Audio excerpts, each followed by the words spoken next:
In the run-up to the election, what we want to make sure is that the people in this constituency do get a really genuine chance to find out what all the different parties have to say about education. We will move people round to you, and you will then have an opportunity to ask any questions that you want. We can pick out some of the key issues for the constituency and hear how you, as the prospective candidate and Member of Parliament, would actually like to represent their views.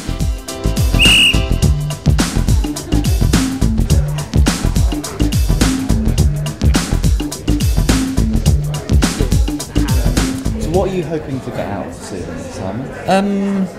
More funding for the college, really, so that they can keep going with the good work they have been doing. And what difference have they, as full education in college, made to your life?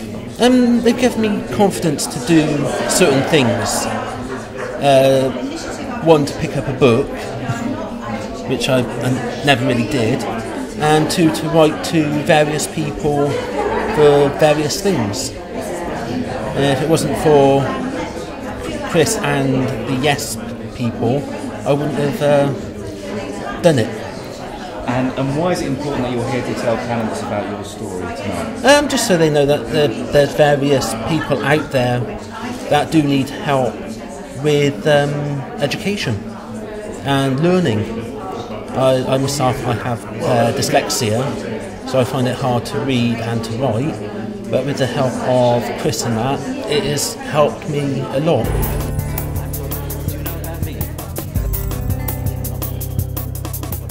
I guess I want them to actually really think about what their party said. I feel like some of the questions I've asked, maybe they didn't quite have the answer yet, so maybe they're going to think a lot of the people concentrate on secondary. I'm a primary teacher, I want to know what's going to happen for primary education.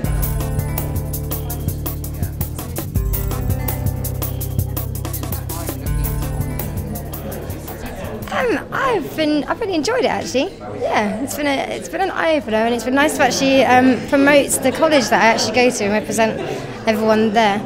It's continuing awareness of a current situation. The Labour candidate claims that he's going to fight against the cuts from within the party.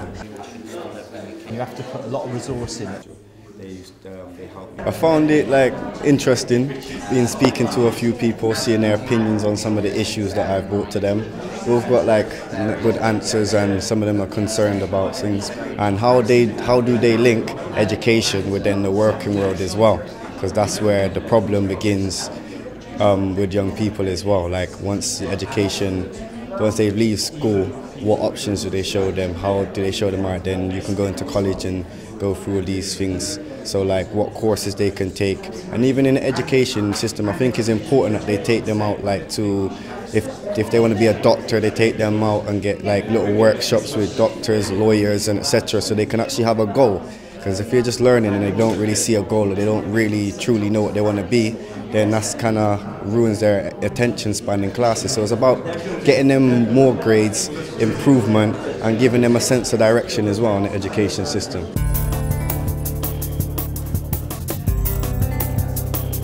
A lot of the work's got to be done with kids from the minute they're born. Definitely. And supporting their parents. Every child has the right to education and should be given, all the skills that they can to reach it, I think. And if they don't get that, what happens? They usually end up with me as a youth worker, very unskilled, no survival needs, usually out there in the community, really. I don't think that it would be fair to say that they could go back with ideas from speaking to me, because, as I said, I tried to make them answer the questions. I thought that was the idea rather than instructing them. I thought it was fantastic. It was incredibly useful for me, but I hope it was also useful for all of the panellists. David Cameron and Michael Gove have placed education at the absolute heart of the Conservative parties as a plan for reviving the country. So it's been brilliant to talk to a lot of the people who are both receiving education services and also providing it about some of the massive challenges that we face, particularly in the current economic climate. So it's been incredibly valuable for me, and I hope it was valuable for them as well. Well, there's the whole range of education. It's not just about university cuts, which have been in the news today. It's the effect on further education, community learning. Someone was telling me about something I didn't know about. Actually, it's one of the great things about Bristol. There was so much going on that there was a women-only education resource in Easton, which I'm now going to go off and visit now that I've heard about it. So it's certainly been useful from that aspect, and it's fascinating to find the different routes that people have to get into learning as well.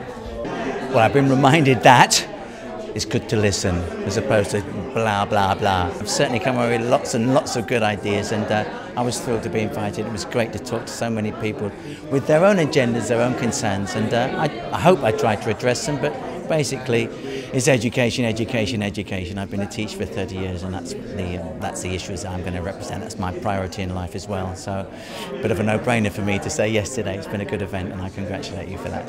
I'm hoping to have follow-up conversations with all of the people that I've met tonight to find out more about their issues and concerns, and also how, if I was elected, I'd be able to help them. So education is absolutely crucial. It's the most important stepping stone out of poverty for a large number of people, and it's also the biggest generator of wealth in our economy, and it should be the top of everybody's priorities. Well, I've learned a lot about individual bits of pieces of work that people are doing, and that's been very exciting. But I've also, felt a great deal of passion from the people I've met tonight about what they're doing. I just really want to say thank you to all of the candidates. I hope that you have learnt a lot. I suspect you have.